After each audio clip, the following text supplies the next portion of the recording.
1 hour.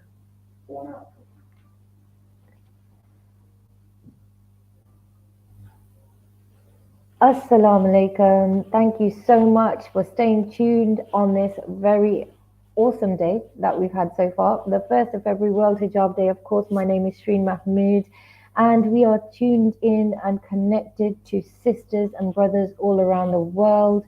This is your global movement in solidarity with sisters who choose to wear hijab around the world. World Hijab Day Conference 2023. We've had an amazing run so far, and I can tell you behind the scenes, all sorts is going on. The tech issues, the supporting staff. We've got Lisa, Janan, and Ashley joining us as well. So I want to say a special thank you to the team behind the scenes. And I want to say a special thank you to the panelists so far, and of course, our beautiful sister Nazma Khan, the founder of World Hijab Day as well. Guys, you can see right next to me is a slide with all our panelists and our moderators that have been involved this year.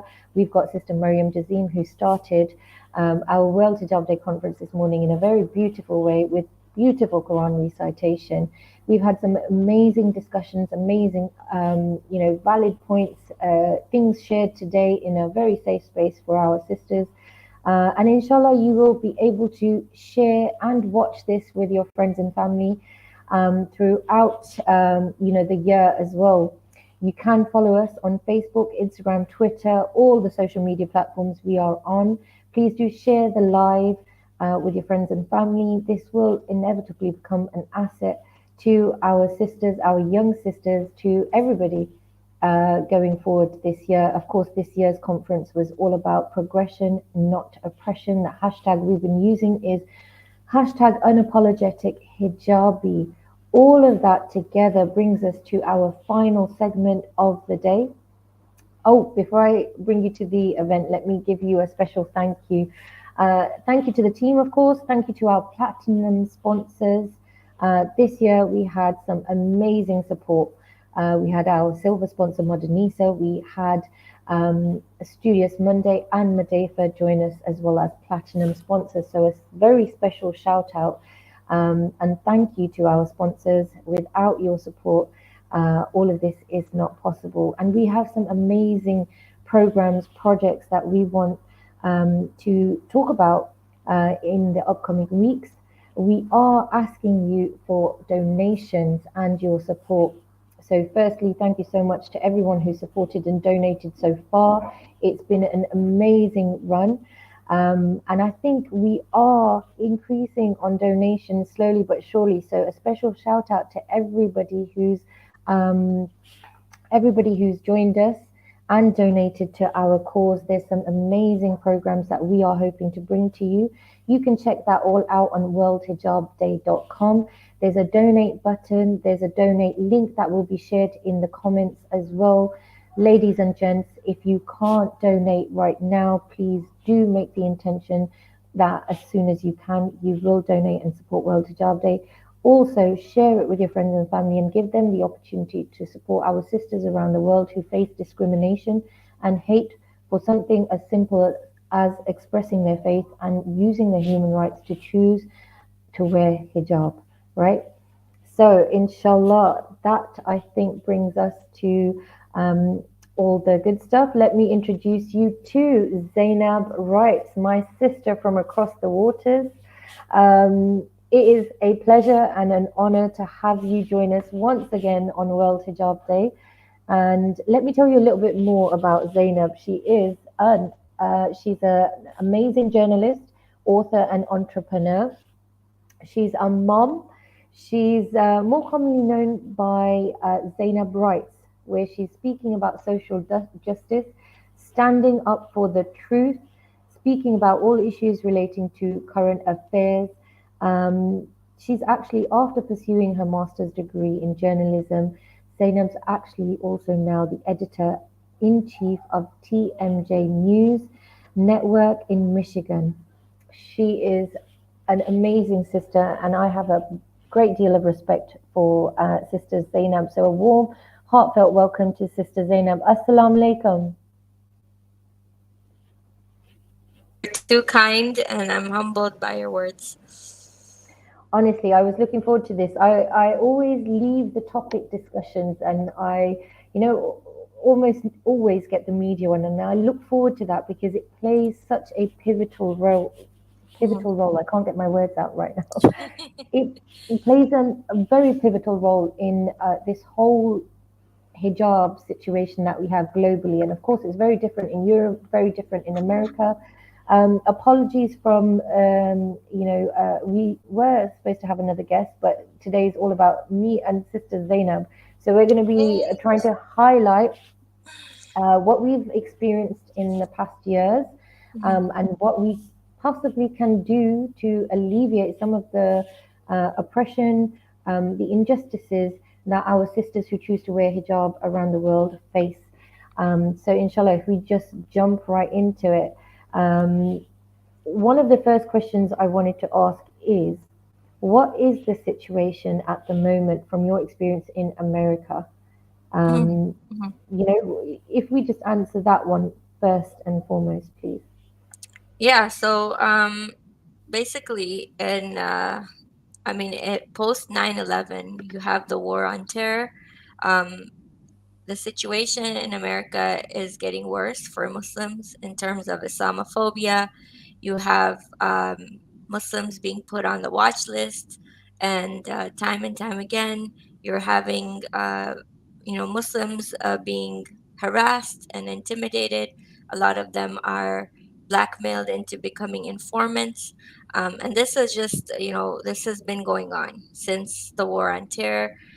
You have 9/11, and then it's been heightened, especially during the uh, presidency of Trump, where you have openly um, Muslims getting harassed in subways and public transportation. Um, and then now with the situation in Iran, with the Mahsa Amini protests, for those who don't know, Mahsa Amini died in police custody, and the society at large believes that she was killed and beaten. Um, Whereas, as journalists, we know the reality to be otherwise. And we're going to get into that a bit later. But um, from that point on, this is in September last year, you have a lot more attacks on Muslims, especially Muslim women. Visibly Muslim women who are wearing the hijab are being attacked, are being harassed. And this is being perpetrated by the media itself. This is a holistic and comprehensive attack on Muslims and Muslim women in specific. And yeah, this has been the ongoing situation. You're seeing a lot more mosques being vandalized. You're seeing women's veils being pulled off, and this is all being done under the guise of Western feminism and the Oriental lens of the white savior complex. I mean, I think it's a very difficult situation right now. Like you mentioned, Islamophobia, hijabophobia, even has Mhm. been on the rise. And a lot of angles here to discuss. You've mentioned, the Iran situation, the anti-hijab campaigning that's been happening, and I Mhm. know you've done some extensive investigating and reporting of that situation. Right. Um, what I mean, could you briefly tell us what you found, and what you would like Muslims to know? And of course, we do have, it's not just Muslims that are tuning in to understand what the situation is with hijab. So, what can we learn from your investigations and reporting? Yeah, so I feel like this is a very, very complex topic, and there's a reason why the report on TMJ News took 23 pages to kind of put together and and decipher, because the issue in Iran has not been. This is not a one-time thing. This is not suddenly happening. Um, Iran has been a long time in the making. This has been something that the United States, Israel, and the coalition have been targeting for a long time, so much so that the nation became sanctioned and isolated from the rest of the world, so that so much so that they had to rely on themselves. Um, and there is a video by Benjamin Netanyahu. It's out there in the open, where he says that we can't really target Iran physically. We can't wage war on them physically, and the only way to get to Iran is through psychological warfare. And then you have the situation. You have media outlets, prominent media outlets like CNN. You have BBC. You have Fox, all saying the same thing when it comes to Iran. We at TMJ News did not see even one outlet that was giving an alternate perspective at what's going on. Especially if you delve deeper, you will see that media outlets did not speak to people on ground in Iran. A lot of the voices, like Masih al-Nejad, were voices from America, expats or people who have left disgruntled, and they were the voice of the women in Iran. Masih al-Nejad is known to be financed by the US global media and the government. And so you have a lot of these interests. You have media outlets like Iran International, which is Saudi funded um, campaign to promote the removal of the hijab and the Mahsa Amini protests. And so this is a comprehensive attack in a political sense. And what has happened is the hijab and the Muslim woman finds herself in the center of it all, because um, media outlets have done a great job in kind of mushing everyone and everything together. And so Muslim women, even in the West, are having a hard time because they have to stand up for themselves and say, hey, no, Iran's doing that. This is our choice. And, we want to wear it because this is our choice.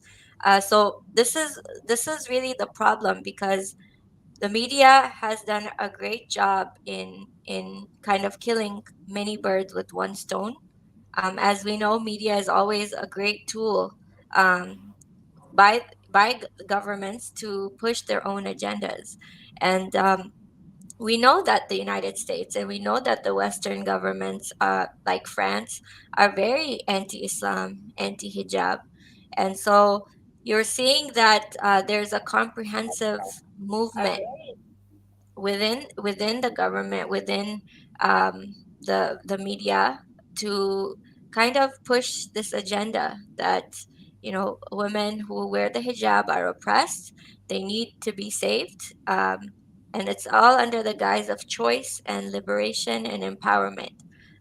That we see, the burning of the hijab, women taking off their hijab and they're being celebrated for it. Um, and so now you have this very tricky area. But this all really started with a bigger political motive. And the hijab now, I feel, is more of an act of resistance and in addition to a symbol of faith, of being a flag bearer of Islam, of upholding your religion and devotion to Allah. Um, Obviously, we all know it is an obligation, just like the fasts, but now it's become much more than that, and it is an attack on Islam itself. I think you've mentioned so many things there that perhaps it's like you said, it's a very complex situation, and at the same time, a lot of sort of average Muslims, perhaps let's call everyone, um, won't ever dig as deep as that. What I found was quite a shame was a lot of Muslims were actually jumping on in support of the campaign without realizing the anti-hijab sentiments behind it. I mean, I wonder whether you caught off the back of all of the stuff that was specifically going on there was the attacks, almost the public displays of almost nudity to disrespect the mosques and the Islamic centers, and the imams and the community leaders were being attacked women had their hijabs pulled off. Things where Muslims were celebrating in peace and they were being attacked. I've seen videos that went viral of imams and leaders having their headgear knocked off as well. So could you tell us a little bit more about that? And how bad was the situation? Did it have a knock-on effect in America? Because I did see things have a knock-on effect here in London, in actual fact. Yeah, yeah. London was a lot more visible. There was a attack on a peaceful walk, where Muslims were attacked by Iranian rioters. Muslim women's hijabs were pulled off. Children were attacked. This was all in London, which is a Western country, Western city, and you have the mosque vandalized in Canada, in Toronto. And you have mosques being vandalized here, scholars being disrespected, and as well as cases of discrimination against students wearing the hijab at the schools. So there is definitely a rise in Islamophobic incidents post Masamini, which happened this past September. So there's definitely a link to all this, and I mean, if you just talk to regular people, right, and you talk to them and you ask them, what is your opinion on the hijab? I truly believe that there is a growing disdain for the idea of the hijab, and people are now more than ever looking at it as a form of oppression, and that really removes agency from a Muslim woman who chooses to wear the hijab, especially in the West. Is how has media come together to report on a foreign issue and started affecting the situation of local residents who live here. I think that's very anti-democratic. So that's something that needs to be discussed. Is that we have nothing, little to nothing to do with what's going on abroad in any country, from Saudi Arabia to Iran, and just like they're a sovereign nation who get to decide how they want to how they want to dress and how they choose to live. Um, we more so have that sovereignty here as residents and citizens of these countries. And a lot of that kind of reporting is being is affecting us here. I wanted to kind of bring up one study if we have the time. Hmm. Um, you have this study, one second. I think, around this particular conversation, what's important to understand, especially with your experience as a journalist, is we have this term and we know about fake news, and we perhaps need to understand how we can decipher what is what, and where how do we check facts, and how are we being responsible before we share things that in actual fact end up indirectly supporting something that is very anti-Muslim and very anti-hijab. So, could you advise the viewers, and to be fair, even I could take benefit from this, anyone could. How Yeah. do we decipher from that? How do we, get to the truth? So this is very interesting because with what happened with Masa Amini, you have a lot of Muslims, especially Muslims, who are posting about this without knowing the full facts, and furthering the narrative that actually ended up hurting Muslims around the world, whether they wanted to or not. There are a lot of people championing the idea of choice, that we shouldn't be forced to wear the hijab. This is by choice, just like we don't support people, the United States government, which is a secular government, imposing bans on our hijab. The same way they were holding standards for other sovereign nations who are governed by Islamic principles, which hijab is a mandatory dress code in that kind of society. And it was a very privileged, and once again, it's this white man complex that we're starting to look at the world through this lens, and this is very dangerous. I think that, before we do anything, we need to realize that we're part of these systems that we really can't escape from. A lot of us want to think about carving out our own spaces in the circles that we're part of, speaking up for ourselves. But that's very difficult to do when you're in that system that, institutionalizes racism and discrimination against Muslims, especially Muslim women. So I don't first of all believe that someone can carve out their own space. The only way to escape it really is one to kind of cognitively think about the situation and take a step back.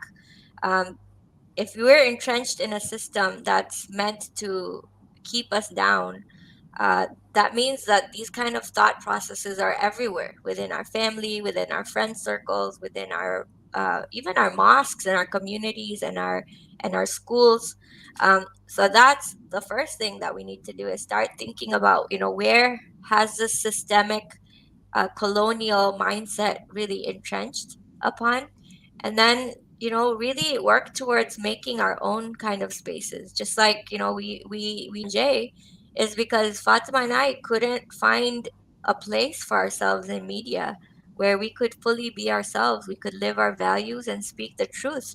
Um, and we had to create something for ourselves that would make a lasting impact and be that voice for our community and for Muslims around the world. And these are our values. Hijab is our value. It's our respect and dignity. So it was a very weird contradiction to see that people on social media were posting, you know, words like, we burn the hijab, or in support of burning the hijab. I'm a Muslim woman, so I'll support burning the hijab. These are sacred, even though it might be a cloth to other people. Hijab represents so much more than just Oh, a 100%. cloth. I Just mean, like the what, same way, I mean, but now, Shireen, we see a web, right? You see a web, like the burning of the Quran. It's an epidemic. Um, it's all connected, 100%. So if somebody says like, "Oh, that's just words on a paper," no, it's our holy Quran. This is our hijab. So Yeah, you it's see an an ayah attack of the on, Quran. It's our identity. It's our faith. It's definitely it's a direct attack as well. So and no no, and no I was matter just and how no to say matter projected. and no matter how you can feel whatever you want about Iran, right? You can feel that, oh, this is maybe they follow the Shia sect, but it is irrefutable that, they are standing for a dress code that's mandatory in Islam. Like, we look at, I wanted to bring up the United States Penal Code on public indecency and indecent exposure. This is Penal Code Chapter 43, which says that individuals who commit lewd acts in public and uh, commit public indecency, any act of physical exposure that is deemed inappropriate in the public's view. This is very interesting because, United States is governed by a set of laws that decide what public indecency is. So who is to say who is more correct? If the nation of Iran, which was voted in 99.8% referendum, that decided that Islamic law should prevail after the torturous government of the Shah, uh, who are we to say that they're not correct? They're backwards for implementing hijab as part of the dress code, whether people are Muslim or not, because as we know, hijab is a social issue.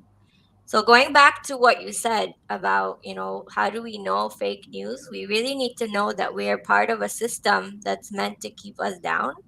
And in order to really be unapologetic Muslims, we need to get out of that system, and we need to take our narrative back. We need to reclaim agency over ourselves, and realize that, our first and primary goal in life is to please God, not society, not social media. um, we can't be this echo chamber that clicks that button share and we think our job is done. No, you could actually be doing more harm than good. And we really need to be implementing critical thinking skills when it comes to browsing media and understanding that, if you really don't understand an issue, it's better to be silent.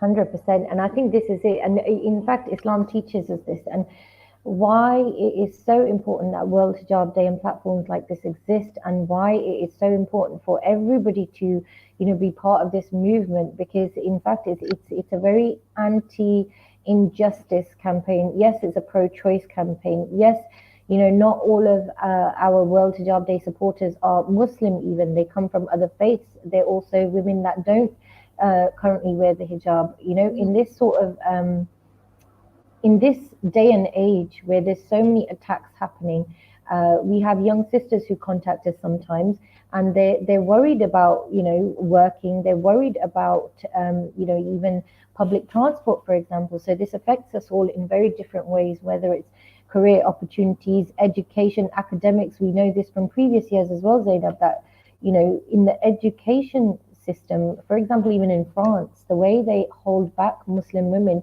the choice is basically, if you want to go study in secondary school in France, then you can't wear the hijab. Or, Mhm. it's diluted to the point where sisters are wearing perhaps in a different style that looks a little bit more fashionable rather than, the Islamic traditional hijab head covering, right? So Mhm. this is something we need to keep an eye on going forward. There is no progression if we don't own our own narratives. So we have to be vocal and we have to be strong and, put this out there. And Mhm. I am so grateful that sisters like you exist. And like you've mentioned about needing to get the truth out there from your own perspectives, and how you created TMJ network, which I have a lot of respect for. The the fact of the matter is that, is there a way? We've got mainstream media as well. You've mentioned a couple of of media platforms. Sometimes they can be very far right. They can be very anti-Muslim as well. Is Mhm. there a way we can engage in a positive way with mainstream media, or should we be focusing more on creating more Muslim platforms so we can own our own narrative? I want to bring up a study to you, and then we can decide Mhm. whether we can really engage positively, right? Um, in a comprehensive study conducted by Fars News Agency, an examination of foreign backed news outlets like BBC, Iran International, and other Persian news networks headquartered in Europe revealed that these outlets had published an overwhelming amount of fake news about protests following the death of Masa Amini. This included falsification of news, distortion, inversion, exaggeration, and reduction of the scale of events. And by far, uh, BBC was ranked the most heinous one of all for creating false news. You Wow. probably remember the 15,000 protesters are going to be killed in Iran news that was circulating everywhere on social media, where even Viola Davis, Justin Trudeau, they all reposted it. Imagine, this means millions of people are seeing this kind of content, and then finally Instagram flagged it as fake news when reports came out that this is like, far from the truth. It was probably one or two were on death row for impeding justice and killing people. The same way, we would you know uh, sentence people to prison or for their crimes here in America. It was very odd. So when you see these kind of outlets who are well respected and trustworthy to the mainstream audience, you are seeing not just twisting of words. You're seeing outright creation of fake news that is set to sway public opinion, mobilize people for war, and increase Islamophobic sentiments against Muslim women. So, do you really believe that we can engage with mainstream media positively if this is the system that is set up in order to create and manufacture news against our people and against our belief system? It's so shocking to hear it put down in that way.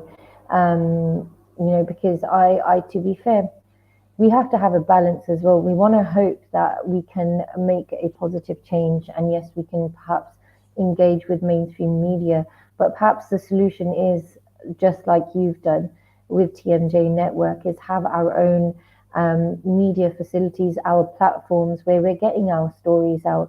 And I think as Muslims, we have to believe there is, of course, a positive way to work with people from other faiths, because at the base of this is about faith expression. The attack on hijab, the attack on the Muslim faith, this is perhaps because we are one of the only remaining faiths that stand strong in terms of, against the dilution of, any of our Islamic concepts, our teachings. The Quran remains unchanged.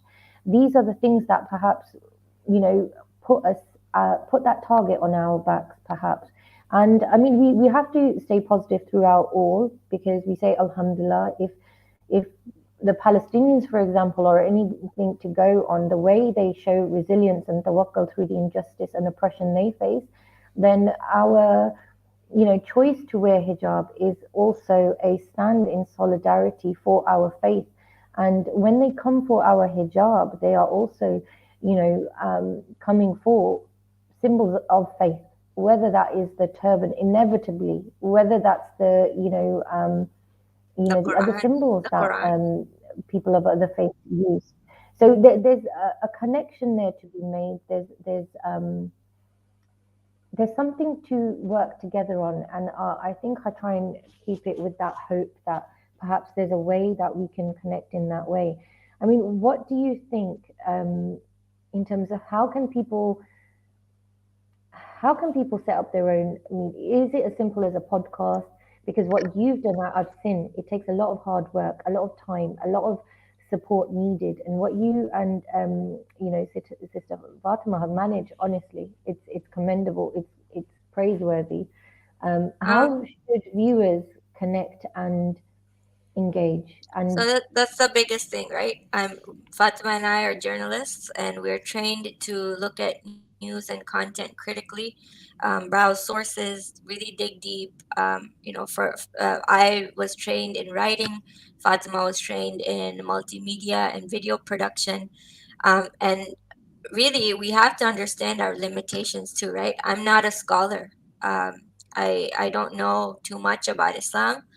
All I do know is the basics, which is my worldview is rooted in the reality of Allah subhanahu wa ta'ala, Tawheed, prophethood, and really going down that path. When you know that your worldview is guided by that, that's what we use to guide our principles at TMJ.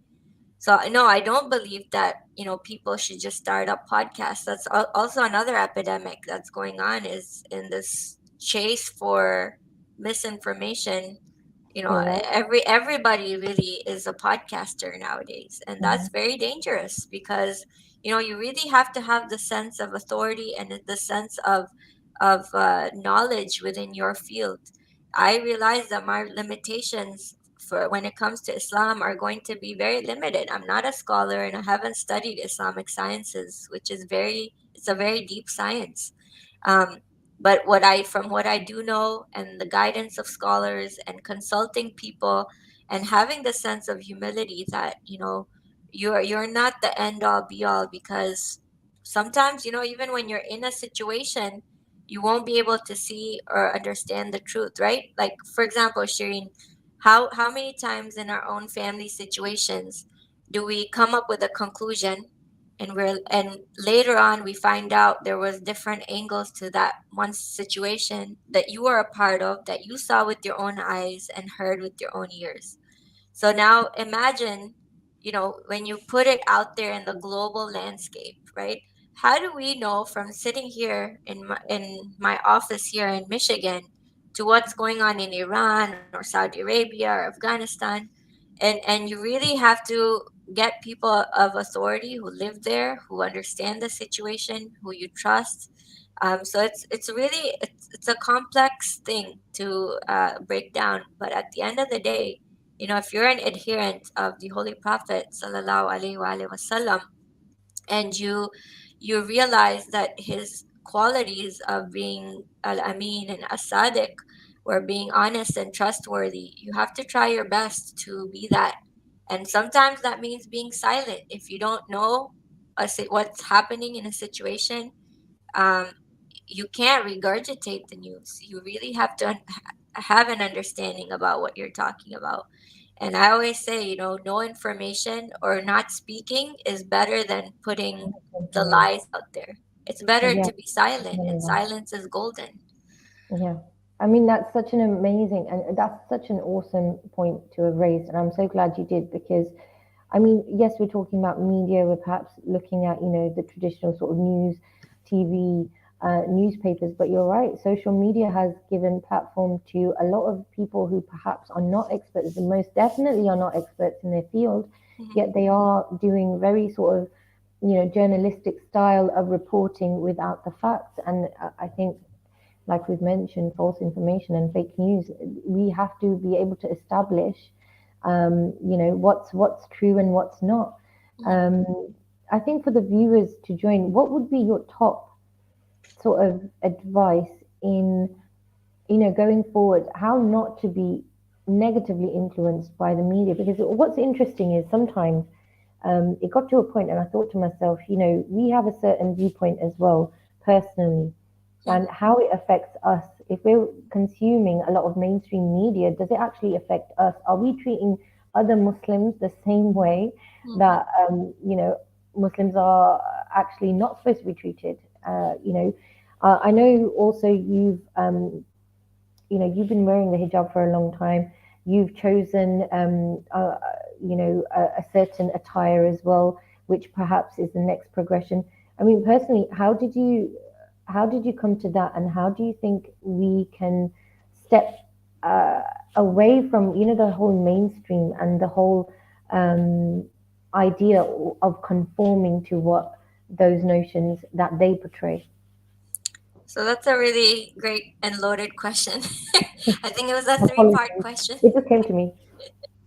Um, so I think for the first part of your question, I think yes, it's very necessary as Muslims. We really need to learn how to be critical thinkers in today's day and age. We have no excuse to just, you know, consume information without thinking about it. You know, just the same way we in Islam, you know, we have to protect our eyes and our ears and our hearts and what we eat. All of these things affect our soul.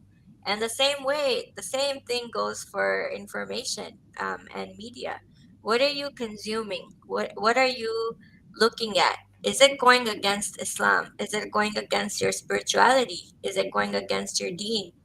Um, and if these institutions are set up in a way to really bring us down and you know, disguise its speech in this flowery words of empowerment and liberation, we as Muslims know that our worldview promotes a different kind of liberation and a freedom that where we demonstrate um, getting closer to God and upholding those values as the true freedom.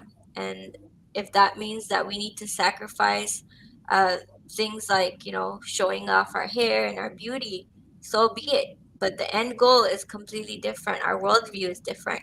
So I think the first thing is to always uh, you know, approach everything skeptically. um, Always be doubtful of what is being put out there, and look at the source, look at the evidence, look at who is saying what. There's a famous hadith by Imam Ali alayhi salam where he says, if you know the people of truth, you'll find the truth. And it's really, you know, surrounding yourself with truth tellers and people you trust to give you the right information.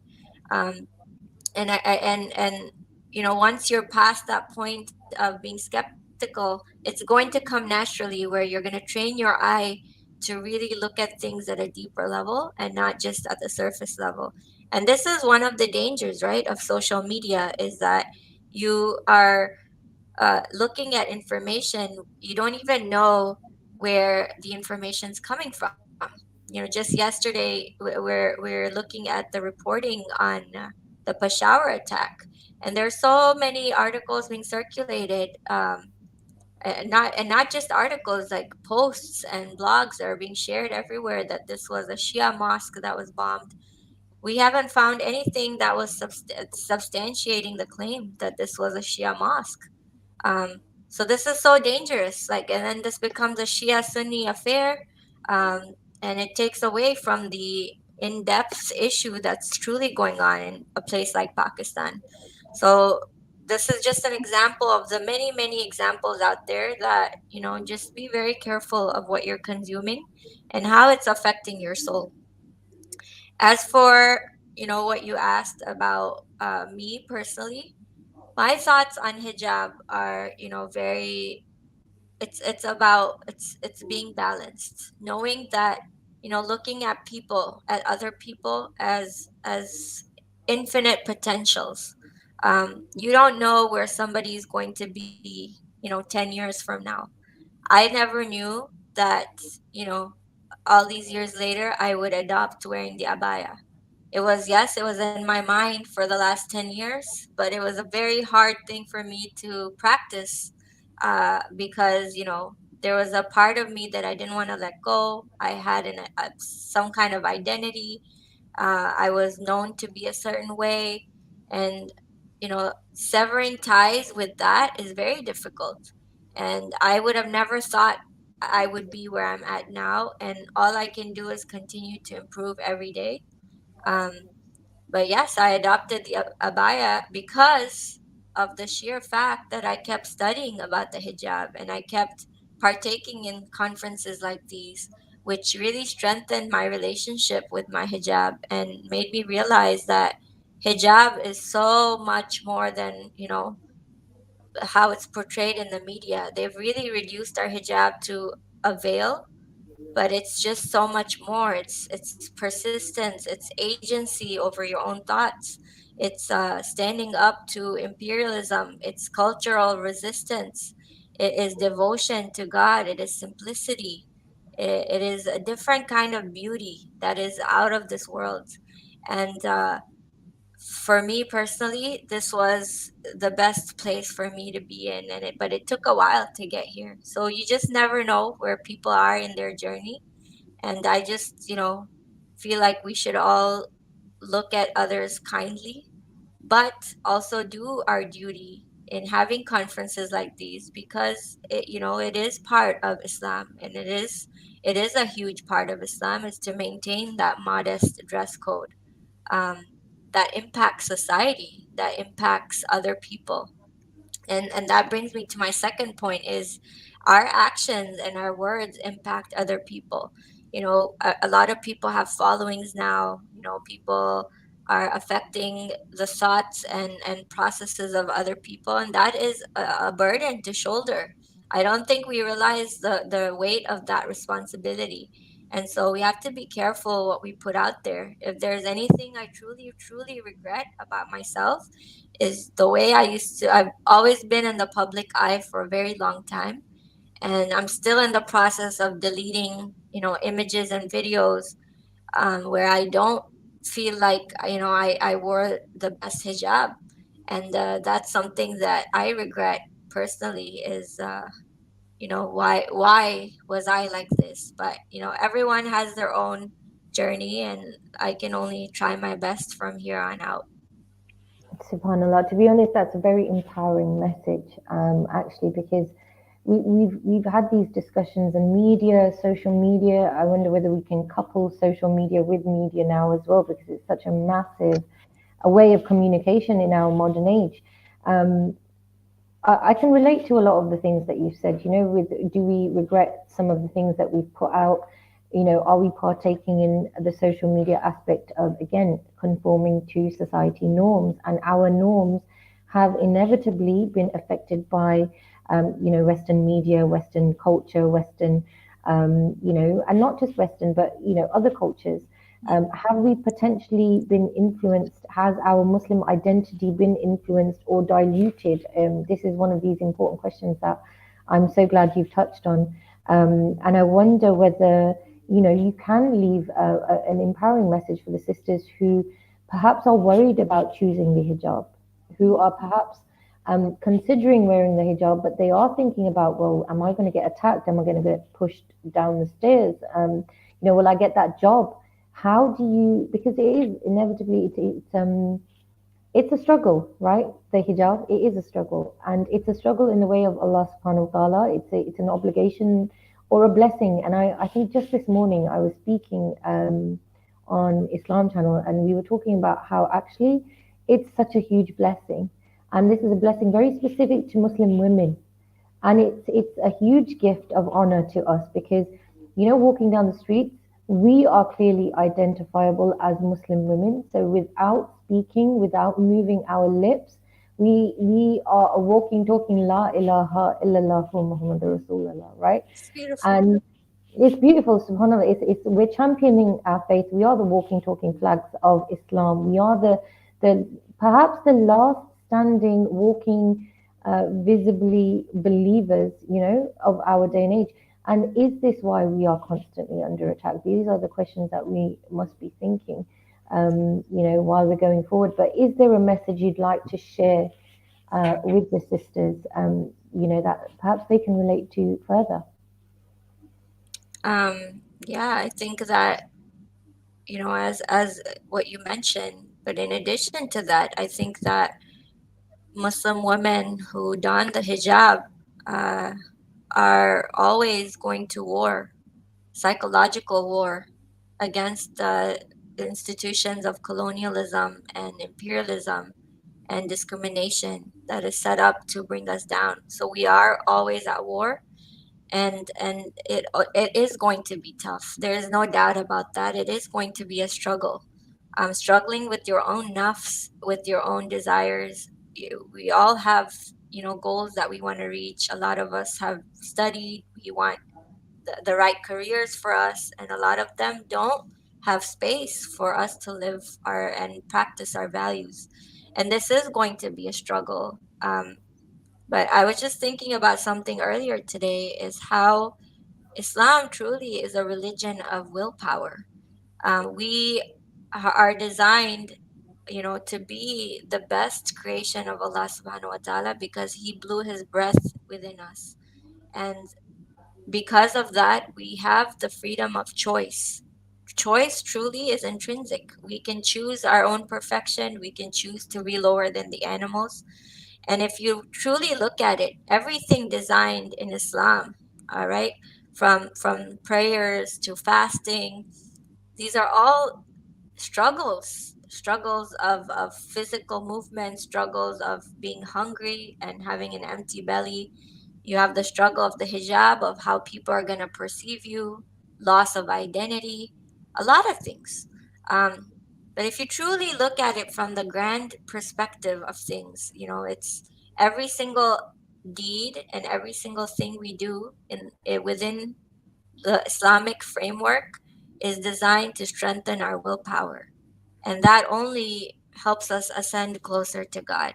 And so that's how I like to look at it, is that, these are all things that is going to help me at the end of the day, bring me closer to God. And that means that whatever it is, it's a good thing for me personally, even if it may cause me a little bit of struggle. Um, so that's how I like to look at things. I love to bring up this quote um, by Franz Fanon of the A Colonial Project. And he says in the book, unveiling this woman is revealing her beauty. It is barring her secret, breaking her resistance, making her available for adventure. There is in it the European relation with the Algerian woman, the will to bring this woman within his reach to make her a possible object of possession. This woman, who sees without being seen, frustrates the colonizer. There is no reciprocity. She does not yield herself, does not give herself, does not offer herself. And I think that's beautiful because hijab really is this shield a woman has against the entire world. And it's a Mhm. mark of piety and a covenant between her and Allah subhanahu wa ta'ala. So don't let anyone or anything bring that down because truly a woman who is in her hijab is frustrating the colonizer. Subhanallah, subhanallah. It is, and what an amazing perspective to have that actually this is why it's under attack. This is why it's always hot topic. And you know, if you think about the people that are talking about it, they don't even wear hijab. They're not even from our faith, but yet they have to impose that whole idea that actually it's the weaker woman, it's the oppression, which is actually the indirect opposite of what we are doing and the empowerment that you know we feel as women who choose to cover. And I don't know a single woman who chooses to cover and is timid or is weak or is fragile. So Mhm. subhanallah, sisters, with lots of love and respect for the struggles that you face, perhaps we all face. May Allah subhanahu wa ta'ala reward every little you know aspect and difficulty that we face, and may Allah make it easy for us to connect and grow this sisterhood that we have. You know, I mean. But I want to say a massive thank you. Thank you so much, Sister Zainab, for joining us once again and being, you know, a keen advocate and supporter of World Hijab Day. Thank you so We much for value having me. you. We value you. We value all of our panelists, and you know, it's such a beautiful message to actually end the day on. No, So thank you, honestly, Shireen, I think participating in World Hijab Day helped me with my personal relationship with the hijab. And I think the work you guys are doing is phenomenal. And I really wish you guys the best, and you have all my support, inshallah. Subhanallah. Thank you so much. Right, ladies and gentlemen, I mean, I can't believe it's already come towards, you know, the end of the conference. We've absolutely loved, you know, being connected today. So, World Hijab Day Conference 2023. Thank you so much once again to our platinum sponsors, our silver sponsor as well, Moderator. We've got Studious Monday and Madifa. You can see on the slides. We have to give a thank you shout out to them as well. Um, and a thank you to everyone who's tuned in. A thank you to all the team behind, everybody who supported from day dot. All those years ago, Sister Nazma had a vision, had something to do, had faced some struggles of her own, and stood up and said, you know what, no more. And we will fight. We will fight the good fight. We will stand for our sisters. We will stand for our hijab. We will stand for our hijab, our faith. And inevitably, here we are, many years on, growing and progressing and building a global sisterhood with, of course, our allies, our brothers in Islam as well, and our brothers and sisters from other faiths as well. Of course, it does not end there. World Hijab Day is the 1st of February, but our campaigns, our work goes on throughout the year. Brothers and sisters, we would like to offer you the opportunity to support us further. You can go and connect with us on worldhijabday.com. There's a donate. You know, you can connect with us on all our social media. Please follow us to stay updated. Facebook, Instagram, Twitter, YouTube, TikTok, everything at World Hijab Day. So please do follow, like, subscribe. As we always say, look, social media has changed the game a little bit. We do want you to hit the like button. We want you to hit the notification button so you can enjoy the most benefit of all the work that happens around World Hijab Day. If you would like to connect with us on a personal level, please do contact World Hijab Day, and we can put you in touch with your local World Hijab Day ambassadors. Going forward, there's so many amazing projects, so please do take a look and have this opportunity. And everything we do, if we give up something for the sake of Allah subhanahu wa ta'ala with regards to charity and sadaqah and supporting our sisters in Islam who struggle, and face discrimination around the world. We have programs that World Hijab Day has created and wants to, make sure that they come into fruition and we can help benefit our sisters. So if we share the fundraising slide once again, ladies and gentlemen, you can donate on via the worldhijabday.com website. There is a link in the comments. Thank you so much for tuning in. Thank you so much for commenting. And thank you so much for supporting. Please continue to do so. Stay in touch, stay connected with us. But I think we will leave it there. Thank you so much, Sister Zainab, once again. And I hope to meet you someday Me in person. too. I I'm owe still you hug. waiting for our trip to Palestine together, inshallah. Inshallah, inshallah. I've just the first week actually. I was first week of 2023. I started in Palestine. Alhamdulillah, a million times, and we will be going out to the Palestine Marathon. So if anybody wants to connect with me and join, you are free to do so. But once again, worldhijabday.com. Thank you so much to the team behind the scenes, everybody who's been involved. May Allah subhanahu wa ta'ala bless us, protect us, guide us in the best way possible for us to stand together and strengthen our ummah, brothers and sisters alike. Ameen. So, guys, take care. God bless. Thank you so much. Thank you. Assalamu alaikum.